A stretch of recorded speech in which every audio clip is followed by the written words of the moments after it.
Biryani hub ಅಂದರೆ ಹೈದ್ರಾಬಾದು. ಬಿರಿಯಾನಿ ಇಷ್ಟನಾ sir ನಿಮಗೆ? ನಾನು actually vegetarian plus I will eat egg. Oh wow, super super. Then but biryani ತಿನ್ನೋರನ್ನ ನೋಡೋ ಖುಷಿನೇ ನನಗೆ ಆ್ಯಕ್ಚುಲಿ ಒಂಥರ. ಸಫೈಸ್ ಮಾಡಿಬಿಡುತ್ತಾ? ಸೂಪರ್. ಸೊ ಹೈದ್ರಾಬಾದಲ್ಲಿ ಅಕಾರ್ಡಿಂಗ್ ಟು ದ ಸ್ಟಡಿ 25 ಏಜ್ಗಿನ್ನ ಕೆಳಗಿರೋರಿಗೆ ಹೈಪರ್ ಟೆನ್ಷನ್ ಕಾಡ್ತಾ ಇದೆ. Do you know why would that be? Actually ಅಷ್ಟು ಯಂಗ್ ಏಜಲ್ಲಿ ಹೈಪರ್ ಟೆನ್ಷನ್ ಏನು ಹೇಳ್ತಿದ್ದಾರೆ, according to statistics whatever they are claiming ನಾವು, it will have some secondary reasons ಅಂತ ಹೇಳ್ತೀವಿ ನಾವು. ಈಗ ಏಜ್ ಆಗ್ತಾ ಬರೋ ಹೈಪರ್ ಟೆನ್ಷನಿಗೆ ನಾವು ಎಸೆನ್ಷಿಯಲ್ ಹೈಪರ್ ಟೆನ್ಷನ್ ಅಂತ ಹೇಳ್ತೀವಿ. ಅದು ಕಾಮನ್ ಆಗಿ, ಲೈಕ್ ಅದಕ್ಕೆ ಪರ್ಟಿಕ್ಯುಲರ್ ರೀಸನ್ ಅಂತ ಇರಲ್ಲ.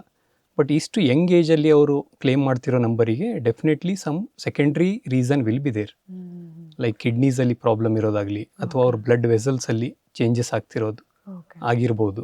ತುಂಬ ಕರ್ದಿರೋದು ತಿಂದರೂ ಕ್ಲಾಟ್ ಆಗೋದು, ಆ ಥರದ್ದಾಗೋದು ಪ್ರೊಬಬಿಲಿಟಿ ಇರುತ್ತೆ. ಓಕೆ. ಈಗ ನಾವು earlier, if you can mention, earlier B P ಎಷ್ಟು ನಾರ್ಮಲ್ ಇದ್ದರೆ ನಾರ್ಮಲ್ ಅಂತಿದ್ರು. ಈಗ ಸ್ಕೇಲ್ ಹ್ಯಾಸ್ ಚೇಂಜ್ಡ್, ರೈಟ್? ಶುಗರ್ದು ಕೂಡ ರೀಡಿಂಗ್ಸು ಮುಂಚೆ ಎಷ್ಟಿದ್ರೆ ನಾರ್ಮಲ್ ಇರ್ತಿತ್ತು, ಈಗ ಏನಾಗಿದೆ? Why is it happening? ಅಂದರೆ ಆ್ಯಕ್ಚುಲಿ ರೀಡಿಂಗ್ಸಲ್ಲಿ ಏನು ಚೇಂಜಸ್ ಅಷ್ಟೊಂದು ಇಲ್ಲ ಮೇಜರ್ ಆಗಿ ನೋಡ್ಬೇಕಂದ್ರೆ.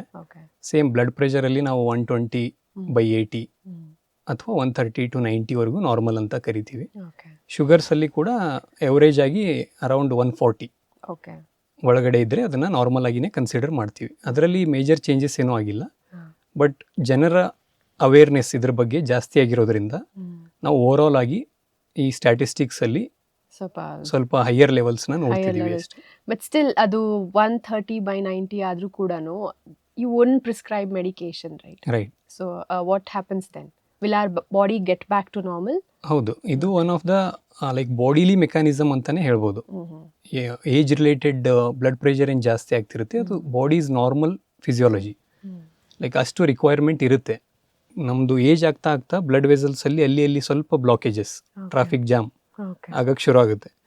ಸೊ ಎಲ್ಲೇ ಗ್ಯಾಪ್ ಇದ್ರು ಅಲ್ಲಿಂದ ಬ್ಲಡ್ ಫ್ಲೋ ಆಗಬೇಕು ಅಂದರೆ ಅದು ಸ್ವಲ್ಪ ಪ್ರೆಷರ್ ಜಾಸ್ತಿ ಮಾಡ್ಕೋಬೇಕಾಗುತ್ತೆ ಟು ರೀಚ್ ದ ಟಾರ್ಗೆಟ್.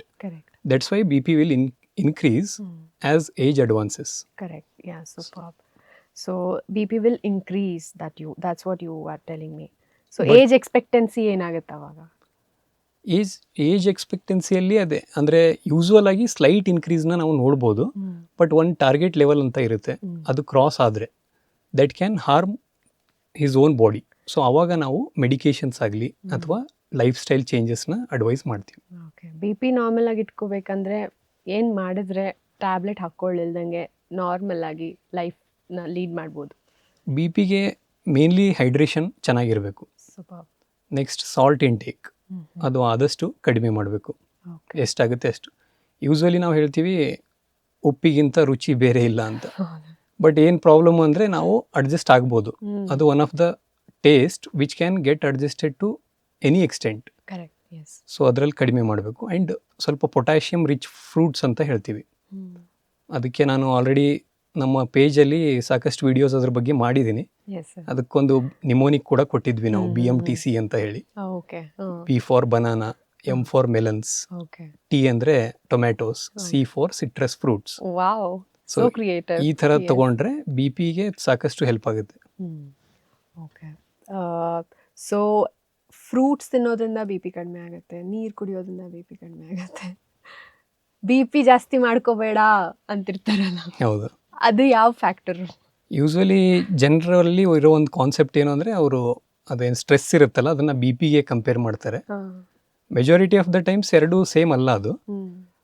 ಕೆಲವೊಬ್ಬರು ಸಿಟ್ಟು ಮಾಡ್ಕೊಳ್ಳೋದಾಗಲಿ ಅದರಿಂದ ಬಿ ಪಿ ಜಾಸ್ತಿ ಆಗುತ್ತೆ ಅಂತ ಹೇಳ್ತಿರ್ತಾರೆ.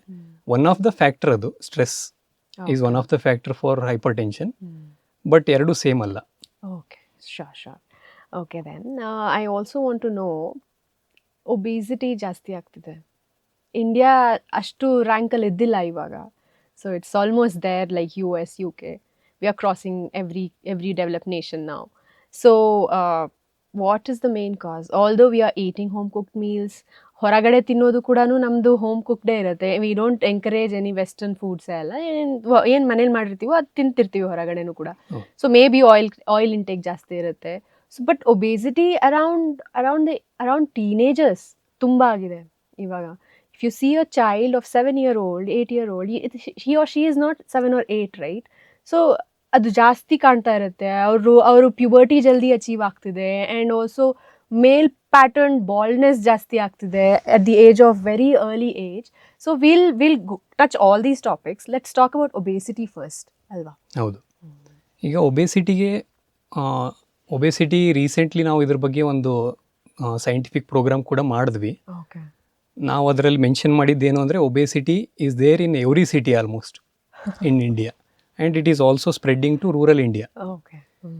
ಒಬೇಸಿಟಿಗೆ ಅದೇ ನಮ್ಮದು ನೀವು ಆ್ಯಕ್ಚುಲಿ ಪ್ರೀವಿಯಸ್ ಲೈಫ್ ಸ್ಟೈಲ್ನ ನೋಡಿದ್ರೆ ನಮ್ಮ ಆ್ಯನ್ಸಿಸ್ಟರ್ಸ್ ಎಲ್ಲ ಒಂದು ಪ್ಯಾಟರ್ನ ಫಾಲೋ ಮಾಡ್ತಿದ್ರು, ಫಾಸ್ಟ್ ಆ್ಯಂಡ್ ಫೀಸ್ಟ್.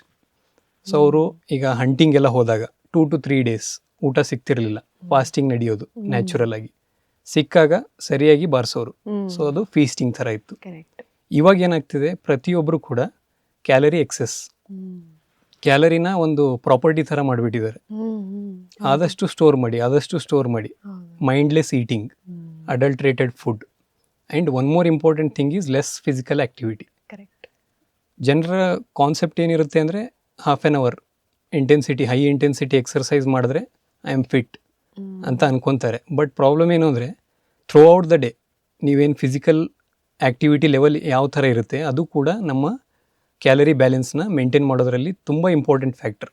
ಸೊ ಬರೀ ಒಂದು ಹಾಫ್ ಆನ್ ಅವರ್ ಮಾಡಿಬಿಟ್ಟು ಇಡೀ ದಿನ ಚೇರಲ್ಲಿ ಕೂತ್ಕೊಂಡು ಸೋಫಾದಲ್ಲಿ ವರ್ಕ್ ಮಾಡೋದು, ಇವೆಲ್ಲ ಮಾಡೋದ್ರಿಂದ ಕೂಡ ಬಾಡಿಯಲ್ಲಿ ಫ್ಯಾಟ್ ಅಕ್ಯುಮುಲೇಷನ್ ಆಗುತ್ತೆ.